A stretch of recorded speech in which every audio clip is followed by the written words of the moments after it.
right, guys, we are back.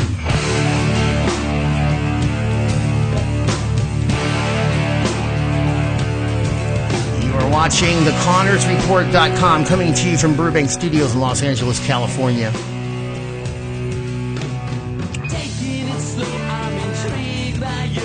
I'm going to read you something here real quick to open up this segment with what we're going to play for you.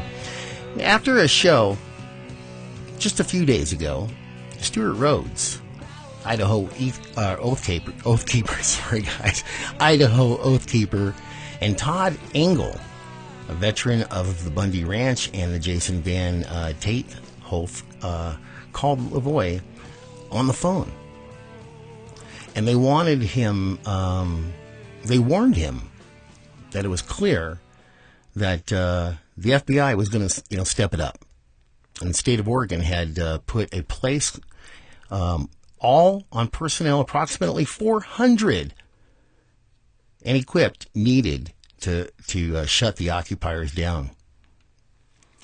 And they, by our estimation, and the action was imminent, with 2 or 3 days tops. And we urged him to consider making a tactical move. What kind of tactical move?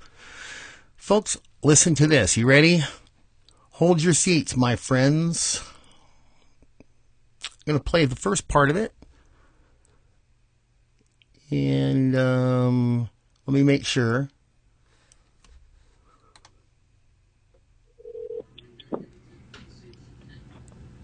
All right, guys. Sit back and listen to this. Hello, this is LaVoy. LaVoy, hey, it's Jason Van Tate. How you doing? Very good, Jason. How are you doing? I'm doing all right. Hey, I've got Stuart and Todd Engel on the line. They have something important they want to talk with you about real quick, if you're able to do that.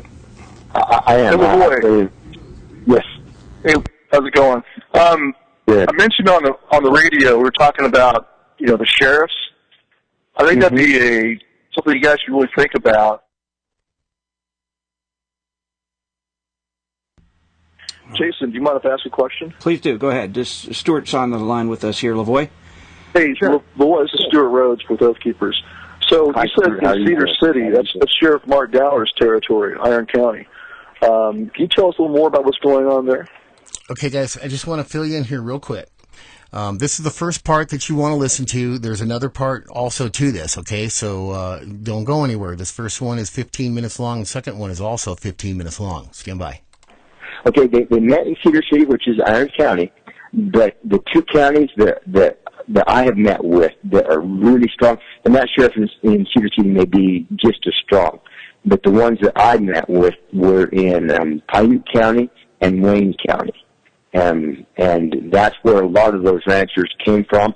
And so they met in Cedar because apparently there were ranchers over there. They would have met in Paiute. So anyway, the I can say Sheriff Mark Dowler is a very strong sheriff. He's definitely a constitutional sheriff.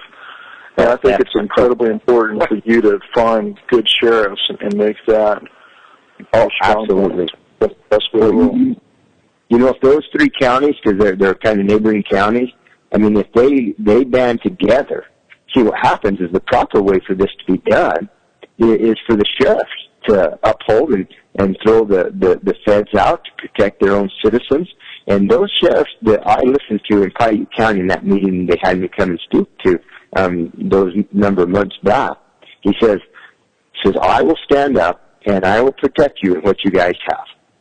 And that's amazing, because then he can call upon whatever resources he needs. He can call upon the citizens themselves. He can deputize his own people, and so we're only here when a sheriff fails to do his job. Had Sheriff David Ward done his job and provided protection for his citizens here, this whole thing would not have happened. If he would have stepped in and protected the Hammonds until they had a chance to re-examine to the evidentiary hearing that was called upon to be had, a legal redress, just to re-examine it. Had he done that, we wouldn't have been here. Hammonds wouldn't be in prison, and so that's the proper way, and we're so grateful for those constitutional sheriffs.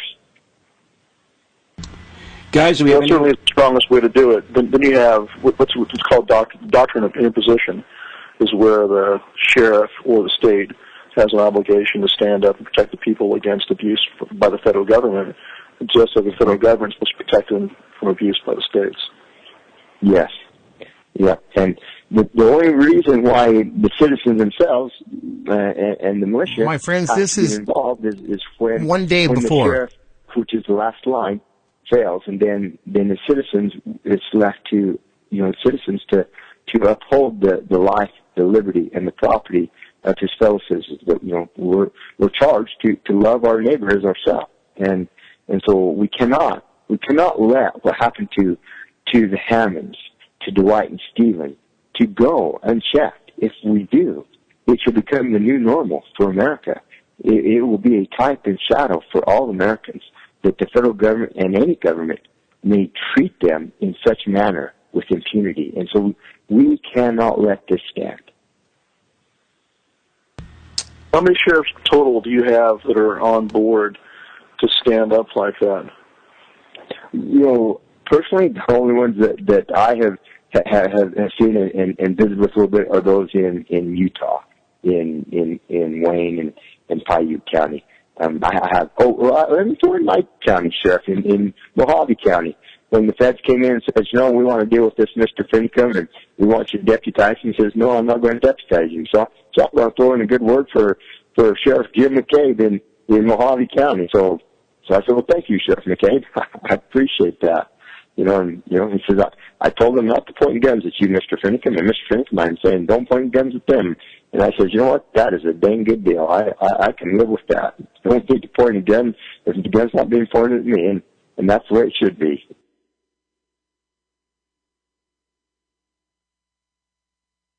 And I think really the most important thing that we got there was, these counties where the sheriffs are stepping up, and you've got the rancher. Okay, want to stop that right there.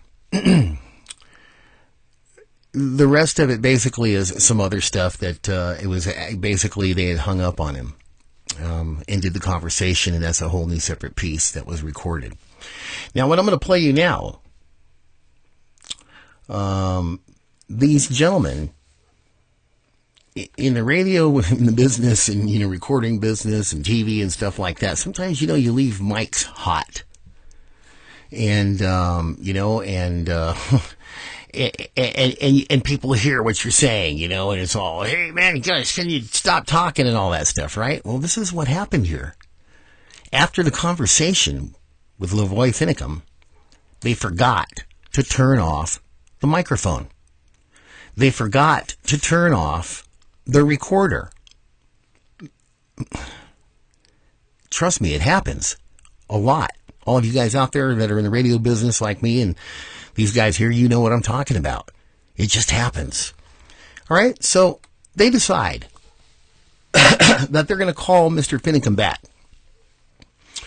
and speak with him.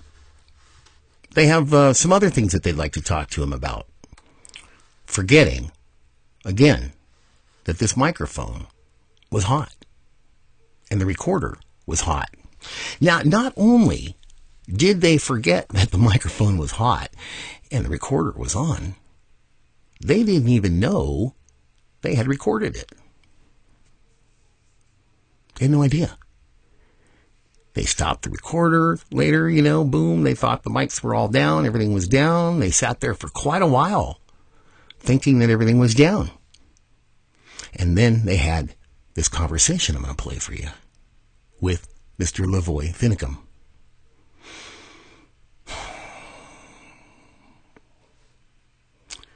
And it sucks.